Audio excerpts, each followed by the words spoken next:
Assalamualaikum warahmatullahi wabarakatuh.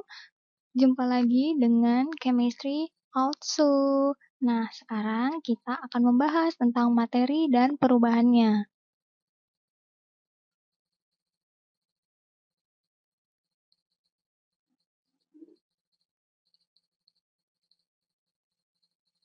Nah, adapun standar kompetensi dan kompetensi dasar yang harus kalian capai setelah mempelajari video ini adalah melakukan pemisahan campuran melalui praktikum berdasarkan sifat fisika dan sifat kimianya. Nah, untuk kompetensi dasarnya yaitu dapat mengelompokkan sifat materi dan dapat mengklasifikasikan materi.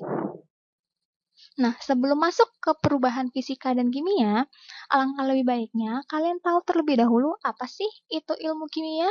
Nah, ilmu kimia itu adalah ilmu yang mempelajari materi yang terdiri dari struktur, sifat, dan susunannya, perubahan energi, serta energi yang menyebabkan terjadinya perubahan materi. Nah, selanjutnya, apa sih materi itu sebenarnya? Kenapa bisa terjadi perubahan di dalam materi? Nah, materi sendiri itu adalah segala sesuatu yang memiliki massa dan menempati ruang. Artinya, kalau sudah segala sesuatu yang memiliki massa dan dapat menempati ruang, maka disebut dengan materi. Contohnya adalah udara, api, benda-benda padat seperti bunga, kursi, meja, lemari, air, dan lain-lain.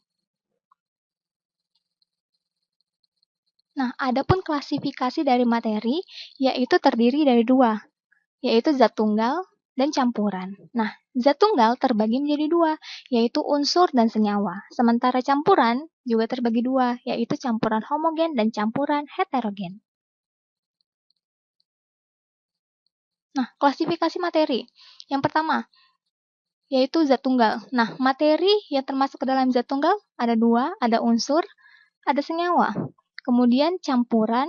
Nah, campuran tadi ada campuran yang homogen dan ada campuran yang heterogen. Nah, di antara campuran heterogen dan homogen, nah terdapat beberapa jenisnya. Ada larutan, koloid, dan suspensi.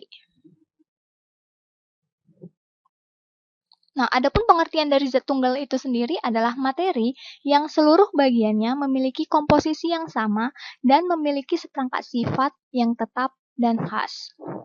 Nah, salah satu bagian dari zat tunggal adalah unsur. Nah, unsur ini adalah zat tunggal yang tidak dapat dipisahkan menjadi sesuatu yang lebih sederhana, baik secara fisika maupun kimia, mengandung satu jenis atom. Nah, contohnya adalah atom natrium, atom magnesium, atau atom aluminium, unsur natrium, unsur magnesium, unsur aluminium, dan unsur-unsur lain yang hanya mengandung satu jenis atom. Nah, selanjutnya unsur itu sendiri terbagi menjadi tiga. Ada unsur logam, unsur non-logam, dan unsur peralihan metaloid. Kemudian senyawa. Nah, senyawa sendiri adalah zat yang terdiri dari dua atau lebih unsur yang secara kimia bergabung dengan perbandingan tertentu, menghasilkan materi baru yang sifatnya berbeda dengan unsur-unsur penyusunnya. Nah, contoh dari senyawa ini sendiri adalah air atau H2O, sukrosa C2H12, H22, O11. Kemudian ada kalsium karbonat CaCO3. Nah, bedanya antara unsur dan senyawa yang paling mencolok adalah unsur hanya terdiri dari satu jenis atom, sementara senyawa itu terdiri dari lebih dari satu atom, bisa dua, bisa tiga, empat, dan seterusnya. Kemudian ada campuran. Nah, campuran merupakan materi yang tersusun dari beberapa zat tunggal, sehingga memiliki sifat dan komposisi yang bervariasi. Ciri-ciri dari campuran ini sendiri yang pertama terdiri dari dua jenis zat tunggal, atau lebih dengan komposisi yang tidak tetap. Kemudian masih mempunyai sifat zat asalnya, kemudian dapat dipisahkan menjadi komponen-komponennya. Campuran seperti yang sudah dijelaskan di awal tadi terbagi menjadi dua. Ada campuran yang homogen, ada campuran yang heterogen. Nah, campuran yang homogen itu contohnya misal antara air dengan gula. Nah, itu campuran yang homogen. Sementara campuran yang heterogen misalkan air dengan kopi. Campuran homogen, disebut juga larutan atau suspensi. Nah, jadi larutan dan suspensi itu masuk ke dalam campuran homogen. Nah, sifat dan komposisinya biasanya seragam atau sama.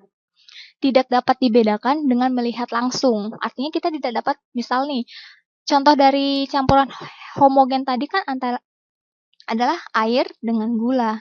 Nah, ketika air dan gula kita larutkan, maka kita tidak dapat membedakan langsung mana airnya, mana gulanya. Kenapa? Karena campurannya homogen, tidak dapat kita bedakan lagi.